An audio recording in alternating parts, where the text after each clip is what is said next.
చిరంజీవి గారిని చిన్ననాటి నుంచి చూసి ఆయన యొక్క లక్షణాలు అంటే ఏ విధంగా హార్డ్ వర్క్ చేయాలి, ఏ విధంగా ఒక పని మీద మన నిమగ్నమై పని చేయాలనే దాంతోటే తను ఈ విధంగా ఇంత ఉన్నత శిఖరాలకు ఎదిగాడనమాట. ఫస్ట్ గంగోత్రి చూసిన తర్వాత ఇప్పుడు పుష్ప 1, పుష్ప 2 ఇవి చూస్తూ ఉన్నప్పుడు ఆ ట్రాన్స్ఫర్మేషన్ ఏ విధంగా అనిపిస్తుందండి మీకు? దాని ఉద్దేశం ఏంటంటే అది ఎట్లా అయిందంటే హార్డ్ వర్క్ తోటే అవుతుంది ఏదైనా. అంటే నేను ఈ సినిమాలో నేనేం చేశాను, ఇంకా సినిమాలు ఎలా చేయాలి మీరు చూడండి. వాళ్ళు ఒక సినిమా అయిపోయిన తర్వాత ఎంతో సిన్సియర్గా నెక్స్ట్ సినిమా గురించి ప్రిపేర్ అవుతూ ఉంటారు. ఓకే, దాంట్లో ఒక సినిమా షూటింగ్ అయితే అదే సినిమాలో లీనమై ఉంటారు. మనం ఇంకా వేరేది తెలియదు, ఆ క్యారెక్టరే వాళ్ళ దాంట్లో ఉంటారనమాట. సో అంత దాంట్లో ఇమిడిపోయి నిమగ్నమై ఉండరు చేయబట్టే ఆ క్యారెక్టర్కు అంత మంచి పేరు ఆ విధంగా వస్తుంది. ఎలా ఉంటుంది మీకు అల్లు అర్జున్ గారి సపోర్ట్? డెఫినెట్ ఫ్యామిలీలో మా ఫ్యామిలీ మెంబర్ అందరు కూడా నేను ఎప్పటి నుంచో నేను పాలిటిక్స్లో ఉన్నా, వాళ్ళందరూ తెలిసిన విషయమే కాబట్టి డెఫినెట్ వాళ్ళ సపోర్టు అంటే వాళ్ళ యొక్క అన్ని నాకు డెఫినెట్ ఉంటుంది. మొన్న ఎలక్షన్స్ కి ముందు హాలియా దగ్గర మీ party office something it's not party office, foundation. నేను మా ఊర్లో ఒక చిన్న కళ్యాణ మంటపం కట్టాను. దాని ఓపెనింగ్ వచ్చారు. దాని ఓపెనింగ్ ఎందుకు అర్జున్ మీరు అన్నారు కదా నేను అమ్మాయిలకు చదవాలి, అమ్మాయిలను అమ్ముకోవద్దు, తాండాలలో అమ్ముకునేది ఉండే. నేను అర్జున్ తోటి వాళ్ళకి చెప్పించాను. నేను చెప్తే అది ఎవరి పబ్లిక్ పోదు, రీచ్ కాదు, కొద్దిగా అవుతుంది. సో నేను వాళ్ళ అందరిని తీసుకొచ్చి తల్లిదండ్రులను మీరు అమ్మాయిలను చదివిపియాల, అమ్మాయిలకు మీరు ఏది ఆ విధంగా మీరు చులకగా చూడొద్దు, చిన్నగా కొడుకు బిడ్డ ఒకే తిరిగి చూడాలని నేను అర్జున్ తోటి చెప్పించాను మా ఇబ్రాహీంపట్నం ఏరియాలో. ఇప్పుడు కాదు, ఎప్పుడో లాంగ్ బ్యాక్. సో ఇలాంటి కార్యక్రమాలు చేస్తాను, తను కూడా వస్తాడు. అదే విధంగా హరితవారంలో తను పార్టిసిపేట్ చేశాడు. ఆ రోజు బీఆర్ఎస్ ప్రభుత్వం మొదలుపెట్టిన ఆ రోజు తను కూడా హరితహారంలో పార్టిసిపేట్ ఎందుకు చేశాడు? తను చేయడం వల్ల మిగతా యువత కూడా దానికి అమ్మాయిలకి మెసేజ్ ఇవ్వాలి అని అర్జున్ గారికి చెప్పినప్పుడు సంతోషంగా ఒప్పుకున్నాడు. సంతోషంగా ఆమె డెఫినెట్ మనం ఈ పని చేయాలా, ఎందుకంటే తండాలలో ఆ విధంగా ఉందంటే అది అన్యాయం, చాలా అన్యాయం, ఇది మంచిది కాదు కదా. నేను వస్తానని చెప్పి నేను చిన్న చిన్న పిల్లల్ని తీసుకొచ్చాను, తల్లిదండ్రులను తీసుకొచ్చాను, వాళ్ళ ముందర చెప్పించాను, అమ్మ మీరు ఈ విధంగా చేయొద్దు, మంచి గవర్నమెంట్ ఎంతో మీకు సపోర్ట్ ఇస్తుంది, మీరు ఆ విధంగా అమ్ముకోడు, వాళ్ళకి చదువు చెప్పించకపోవడం అలాంటి కార్యక్రమం చేయొద్దు. ఇది మారిన ఈ సమాజంలో వాళ్ళు కూడా మంచి అదైతారు, వాళ్ళే మీ కుటుంబాన్ని పోషిస్తారు, వాళ్ళే మిమ్మల్ని చూసుకుంటారు అని మేము చెప్పాం అనమాట. సో అర్జున్ కూడా చాలా సంతోషంగా తోటి వచ్చాడు. ఇబ్రాహీంపట్నం వచ్చి ఆయన చెప్పాడంటే చూడండి. బట్ అప్పుడు మీ దానికి హాలియా దగ్గరికి వచ్చినప్పుడు ఎక్కువగా పొలిటికల్ కమెంట్స్ కానీ పొలిటికల్ ఈ డెవలప్మెంట్స్ కి చాలా దూరంగా ఆ ప్రోగ్రామ్ చేయడం జరిగింది. ఎందుకంటే అర్జున్ ఆయన సినిమా ఫీల్డ్ వేరు, ఆయన ఫీల్డ్ ఆయనది, నా ఫీల్డ్ నాది. బట్ మీరు మామగా అంటే నాకు సజెషన్స్ ఏమైనా ఇవ్వచ్చేమో, ఏమని పొలిటికల్ ఉన్నప్పుడు మీరు ఈ కార్యక్రమం చేయండి, మంచి కార్యక్రమం చేయాలా, పాలిటిక్స్ లో ఈ విధంగా ఓన్లీ పాలిటిషియన్ అంటే సినిమాలు ఏమంటే చూపిస్తారు చెప్పండి మీరు. జనరల్ గా నేను అడిగాను మా అరవింద్ గారిని, ఎవరో మా ఫ్రెండ్ ఒక ఆయన అన్నాడు, చంద్రశేఖర్ రెడ్డి సినిమాలు ఏదన్నా చూపించాలి అది పోయి మంచిగా ఉంటుంది అని చెప్పి మీరు చూపించాలంటే అంటే ఏమన్నా తెలుసా, సినిమాలో పాలిటిషియన్ అంటే ఒక విలనే అని అన్నాడు ఆయన. జనరల్ గా పాలిటిషియన్ ఎట్లా చూపిస్తారు, ఆయన ఏదో ఊళ్ళో ఉన్న వాళ్ళను వాళ్ళ ల్యాండ్స్ లాక్కున్నట్టు ఇంకేదో చేస్తున్నట్టు చూపిస్తారు. అంటే ఆ విధంగా పబ్లిక్ లో ఎస్టాబ్లిష్ అయింది.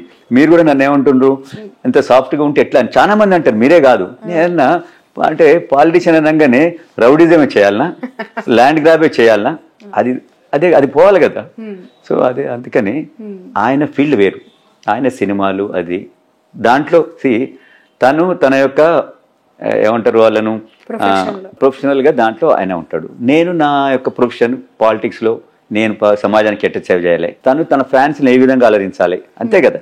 ఒక సినిమా యాక్టర్ కావాల్సింది ఏంది, ఫ్యాన్స్ హ్యాపీ ఫీల్ కావాలి, తను చేసే క్యారెక్టర్ చూసి వాళ్ళు ఇంప్రెస్ కావాలి. నేను పాలిటిక్స్లో ఉన్నప్పుడు ఈ పాలిటిషియన్ కరెక్ట్, ఇలాంటి పాలిటిషియన్ ఉండాలి అనేది, సరే నేను ఎస్టాబ్లిష్ అయినా కాదు అది వేరు విషయం, అట్లీస్ట్ కొందరైనా ఇలాంటి పాలిటిషియన్ మనకు కావాలి. మార్పు అనేది వస్తుంది, మార్పు ఈరోజు రాకపోవచ్చు, రేపు రావచ్చు, తప్పక మార్పు అనేది వస్తుంది.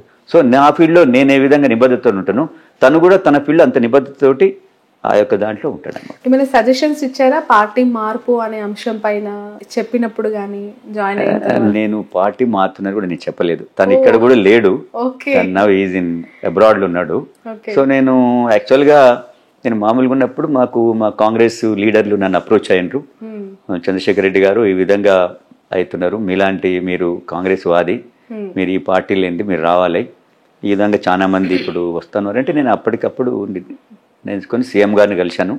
సీఎం గారు ఏమన్నారంటే, అరే నువ్వు ఈ విధంగా ఎప్పటి నుంచో నువ్వు కాంగ్రెస్, ఆయన కూడా చూశాడు నన్ను, నేను కాంగ్రెస్లోనే కార్యక్రమాలు చేస్తూ ఉంటే చూస్తాడు కదా తను కూడా యాజ్ ఎ లీడర్గా, చూసి రమ్మన్నప్పుడు సరే నేను కూడా ఇంప్రెస్ అయ్యాను.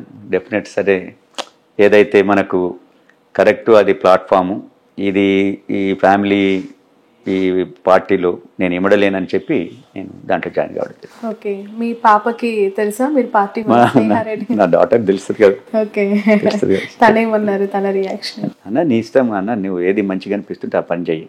వాళ్ళకి తెలుసు నేను పాలిటిక్స్లో నేను పవర్ కోసమే పరిగెత్తనని వాళ్ళకి తెలుసు.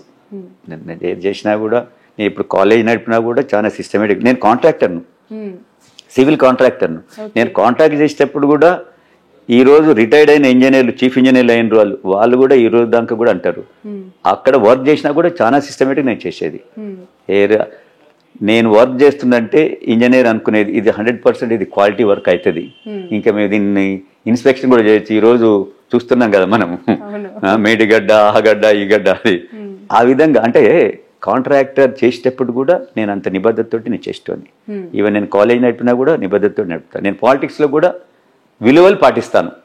నాకు పదవి వచ్చినా రాకున్నా విలువలతోటి ఉంటాం. రైట్. మొన్న జనరల్ ఎలక్షన్స్ లో ఎక్కడో నేను మీ ఇంటర్వ్యూ కోసం ప్రిపేర్ అవుతున్నప్పుడు మీ న్యూస్ చూస్తే అందులో ఒకటి ఇంట్రెస్టింగ్ న్యూస్ ఒకటి కనిపించింది.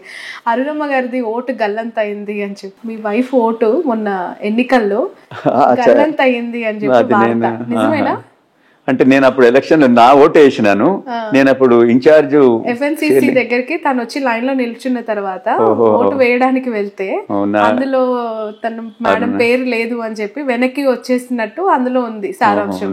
నాకు నిజంగా చెప్పాలంటే నేను చెక్ చేయలేదు. చెప్పారు అసలు మేడం మీకు? నాకు చెప్ప చెప్పలేదు. నేను అప్పుడు చాలా బిజీ ఉంటుంది, నా ఓటుని వేసి నేను మళ్ళీ పోయాను. అందుకని నేను వేసిందేమో అనుకున్నా. అంటే మేము ఇద్దరం కలిసిపోయి వేసేది ఓటు అంతకుముందు, కానీ అక్కడ ఫోటో మాత్రం మీ ఇద్దరిదే పెట్టారు. కాదు, నేను ఇద్దరం కలిసిపోలేదు, అది తప్పు. బట్ తన ఓటు గల్లంత అయింది. అలా చాలా మందివి ప్రముఖులు చాలా మంది గల్లంత అయ్యాయి ఈసారి జనరల్ ఎలక్షన్స్ లో అని చెప్పి ఆ న్యూస్. ఇది నాకు న్యూస్ మరి. అంతకుముందు మేము ఇద్దరం కలిసి చేసాం ఓటు, అదైతే definite. It's very personal question అండి. అల్లు అర్జున్ గారు అంటే యూత్ కి ఒక ఇన్స్పిరేషనల్ యాక్టర్. తనలోని వేరియేషన్స్, ట్రాన్స్ఫర్మేషన్, కెరియర్ స్టార్ట్ అయినప్పటి నుంచి టిల్ పుష్ప 2 వరకు కూడా అసలు ఎలా ప్రతి సినిమాకు ఒక మార్పు అలా చేసుకుంటూ వస్తూ ఎంతగానో అభిమానులకి ఆయన ఇంకా దగ్గర అయిపోయిన వ్యక్తి. అల్లుడిగా మీ ఇంటికి వచ్చిన తర్వాత ది గ్రేట్ మూమెంట్, గర్వంగా అసలు అల్లుడు అంటే ఇంక ఇదే అని అనిపించిన సందర్భం? డెఫినెట్. మొన్న బెస్ట్ యాక్టర్ వచ్చింది, నేషనల్ అవార్డు వచ్చింది. మరి నేషనల్ అవార్డు 69 years నుంచి, అంతకుముందు హేమీలు ఉన్నారు కదా, ఎన్టీ రామారావు, నాగేశ్వరరావు, శోభన్ బాబు అని, ఇంత పెద్ద నాగయ్య గారని చాలా మంది ఉన్నారట కదా. మనం చూస్తున్నాం నాగేశ్వరరావు, ఎన్టీఆర్ని అయితే చూసినాం కదా. వాళ్ళకి రాంది 69 yearsలో మరి అర్జున్కి వచ్చిందంటే రియల్గా మరి ఆయన ఎంత కష్టపడి ఆ ఫీల్డ్లో తను ఒదిగిపోయింది అనేది మనకు తెలుస్తుంది.